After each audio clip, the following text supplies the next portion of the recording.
country. I think this should be continued. I think the continuity should be guaranteed by us.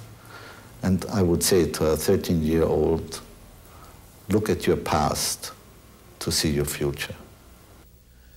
Jewish boys and girls proclaim their adulthood when they are 13 years old, a time for reflection and introspection. Germany has been looking at itself, and the reflection it sees has been very striking, because Germans have not only had to deal with what they did to the Jews 50 years ago, but what they had done to themselves as well. Before the war, there were over 500,000 Jews in Germany. Today, there are only 30,000, which makes one wonder, in spite of Hitler's defeat, did the Nazis succeed? Actually, they have accomplished what they wanted, with the exception of a few Jews, of a few German Jews, who are here again. Victims and perpetrators are living together side by side. And that certainly is an unusual or unnatural situation. The person is still alive, he is there.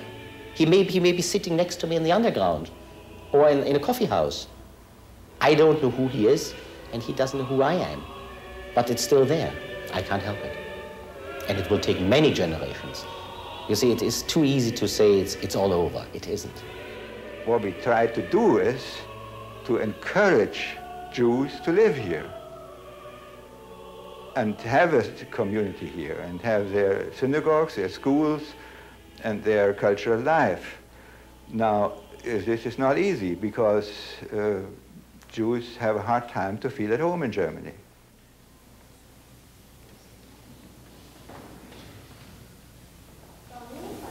In Germany, the surface for the visitor looks fairly placid, fairy tale country with a very diligent population going about its business like every day.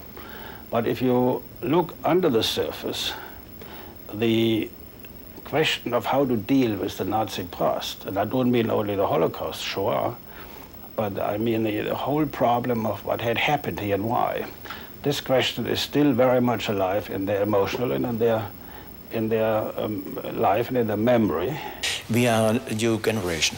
We are not schuldig, what about? Guilty, I think. But for all the other generations, we must this place show, I think. How many people say, it's been a terrible time, it should never have happened? How many people really think, after all, it's been a great time, but a pity we lost the war? The funny thing is in Germany, and of course I would never make any statement generally against all Germans, because that probably would not be right. But the average German person of all the age groups doesn't want to hear anything about it. I believe that my fellow citizens know perfectly well that it was the German people which has created the mess in which we are in. And that has to do with the Nazi policies and with the crimes of that period of our history. So the Brandenburg Gate is the symbol of our division, but it is also the symbol of the failure of German policies in the 30s. The Jews in Germany are small in number, but are they still of a consequence for this nation? I think yes.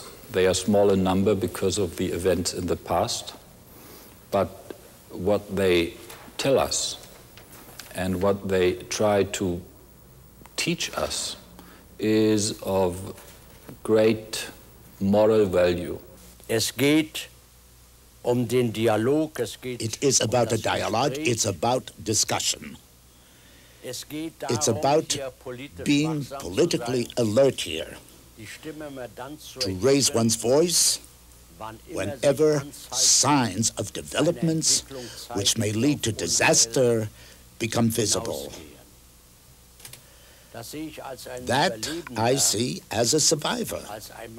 My largest task is that there will never be again another Auschwitz. And that determination is reflected throughout Germany. The view over the wall reinforces the continuing cost of Germany's past. In East Berlin, one of the largest synagogues in pre-war Germany has been left in ruins since the war. Now the East German government has decided to rebuild it as a community center for the benefit of the 300 Jews in all of East Berlin. Ganz in diesem Sinne ist in Berlin. The reconstruction in Berlin is, in a sense, a symbol in the capital of the German Democratic Republic, like in all the cities of our country, where there were synagogues which were violated and burned by Nazism, to rebuild them, and also in the cemeteries where young people who feel themselves as one with the ideas of socialism, but also boys and girls of other beliefs who are actually putting the good places of the Jewish people back into the consciousness, not only of our citizens, but that of the visitors from all over the world. Also, there are a lot of things which I like to forget. It is very difficult for you, obviously, to come back here and see this. Yes, well, it's, I must say my mother died of a natural death, whereas my brother, which her father, did not, neither did the rest of my family. Do you feel that in the future more Jews will find a home here and will, in fact, feel comfortable living in East Germany? Kurz gesagt, I hope so. How many people came to this synagogue before the war? This synagogue has 2,000 places. And tonight you expect? Tonight, I think 25, 30. It is different. And I also believe that Jews like me should be here and do a lot of things for the Jewish family, you know, for the Jewish people. And when all Jews leave Germany, then Hitler posthum would have succeeded in what he wanted, to have no Jews. Deutschland judenfrei. And I just don't want him to have this effect.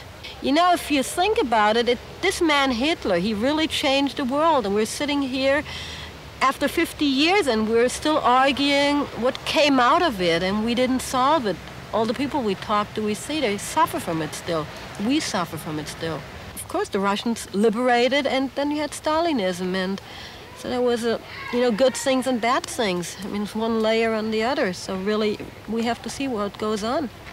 I belong to Germany. I always was a German, even during the Nazi times, when they didn't let me be a German. But I was. I hadn't any chance to be something else. With all the difficulties and with what Germany did and what Germany went through. But still, you can't shake it off if you are born in a land and never been out. And I am a German. I am a German non-Aryan. And do not forget that 200,000 Jews of Germany were taken to concentration camps, including many relatives of mine. And I have asked the Bundesarchiv in Koblenz to let me have that huge Gedenkbuch for the victims, for the Jewish victims of Nazi persecution from 1933 to 1943. And that book has a special place in my library.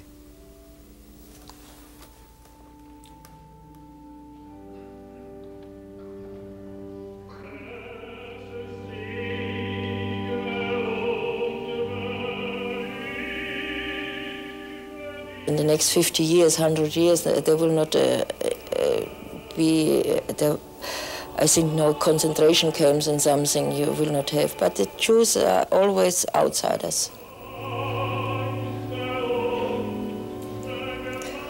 Maybe if we would be more people, it would be easier. I can't say you don't have anti-Semitism here, you have it. But I personally say you have to fight against it. You don't have to go back if you see a Nazi. So you have to stay and you have to show him your face, and you have to try to convince him that what he is doing, that is silly.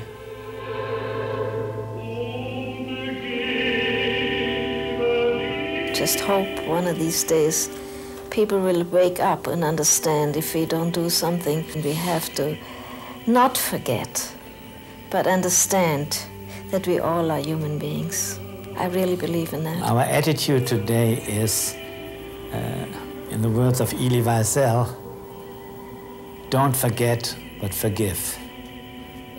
And approach today's generation with open eyes and possibly open arms.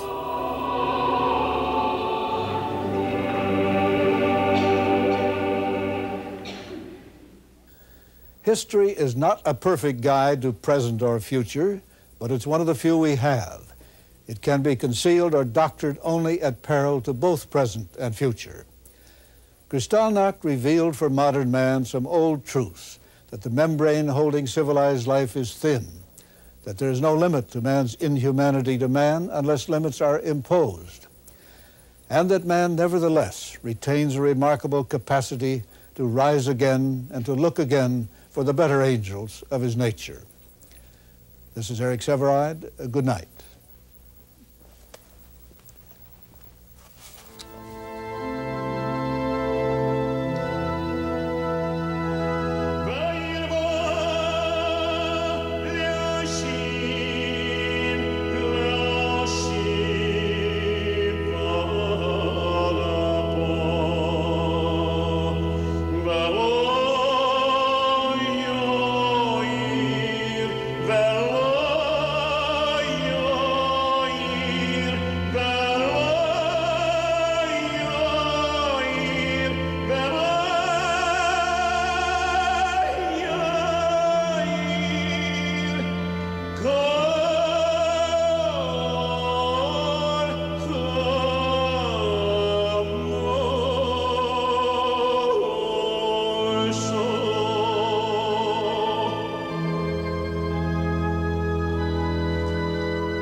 Funding for Kristallnacht, The Journey from 1938 to 1988 was provided by the Ronald S. Lauder Foundation.